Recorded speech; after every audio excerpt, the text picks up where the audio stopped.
Hey guys, it's Emil from mindfulmovementcoaching.com, and I'm here to talk to you about the Turkish get-up, the get-up, whatever you want to call it, getting some weight from the ground, up into standing, up overhead.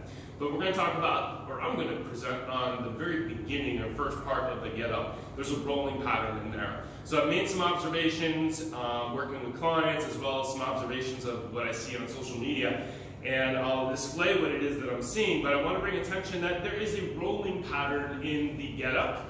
And I think we need to be reminded of that, and if you're not currently thinking about that concept, I would encourage you to apply it because you will have an easier time adapting to working with a heavier weight with the get-up. The theory is we're supposed to be working with half of our body weight with the get-up. Now, not in the beginning, but I mean, if you get there and that's your goal, that's fine. There's no written rule that you have to work with a heavy kettlebell. But I think if you incorporate this concept that I'm going to explain, you'll have an easier time working with heavier weight, and you'll actually get more out of the get-up. So we're going to geek out a little bit on it. I'm going to talk about some other approaches that you can use to help facilitate the ease of performing the get-up for you. So here's my observation I'll share with you real quickly. So I'm going to take my kettlebell, and I'm going to start at the very beginning position.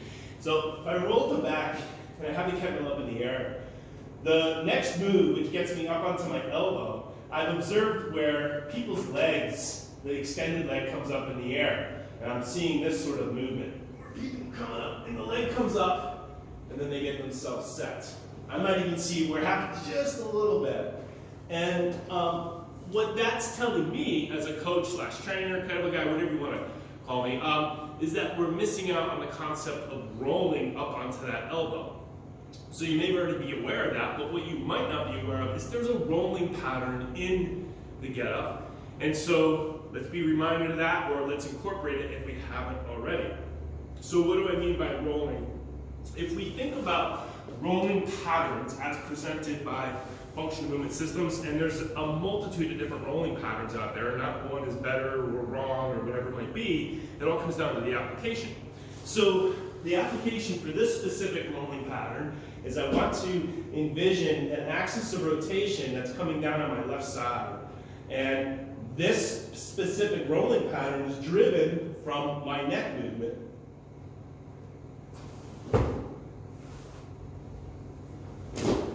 So I'm not using all of my postural stabilizers to lock me down. I'm trying to roll in a very relaxed, segmental manner. Doing that and practicing that, obviously on both sides, but now we apply it to the Turkish get-up. So if I'm in position after I've gotten the kettlebell suspended up in the air and it's posted, there's a rolling pattern that starts on the supporting shoulder that's holding the kettlebell, traverses my torso in a diagonal manner down to this hip and now exits out this leg. Now, the importance of this is that it also brings attention to setting up your alignment, your lines, so that as you go through each move in the get-up, you're set up for success to get to the next movement. That could be a whole other video, but we're just going to focus on the rolling pattern in this video presentation. So here, I take my kettlebell, and what I want you to think about doing is initiating your roll up into your elbow with a little bit of neck rotation. Now this gets complicated, and I'll talk about it in a moment, because you're supposed to keep your eyes fixated on the kettlebell, and I'm aware of that. So what I have my clients do is I'll have you post up with your kettlebell and watch what my head does. My head does a little bit of a rotation, and then I lead and follow the rest of my body down in that manner. At the same time, I'm making the effort, I hold that intention to keep my eyes fixed on the kettlebell. And briefly here, I'll just touch on, we geek out. We're talking cranial nerves, so your optic nerve, optic nerve, those nerves that control ocular movement, so that your chin is going in one direction while your eyes are going into the opposing direction. Now, there's other coaches out there, there's other ways of getting the get-up so that you can roll up onto your elbow using a more forceful approach, and there's nothing wrong with that. In my opinion, if you're really into the get-up and you like working with a kettlebell, be proficient at both approaches. So the approach that I've just referenced there, a lot of times you'll see people We'll bring the kettlebell up, smack the floor, and then come up this way. And I've even seen coming up like so. But think about finessing it, not having to do any sort of forceful strike to excite the nervous system, but perform more subtlety here with the rotation of the chin, keeping the eye fixed on that kettlebell.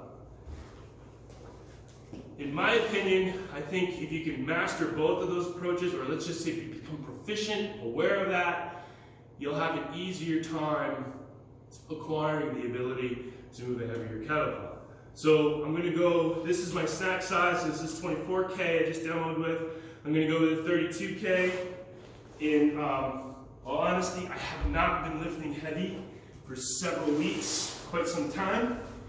But because I believe my technique isn't established with this, I should not have any troubles posting up onto the elbow with the heavier weight. So you won't see my leg come up in the air.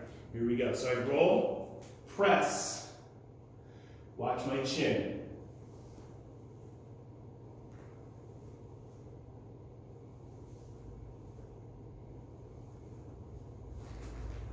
So it does require a little more work. You see that the kettlebell doesn't come up as easily as it did the 24K, but that concept of rolling my neck, keeping my eyes fixed on the kettlebell is there. It's a great way to warm up, and then you can go in and now you can practice with the more forceful strikes that excite the nervous system and get you ready to move the kettlebell.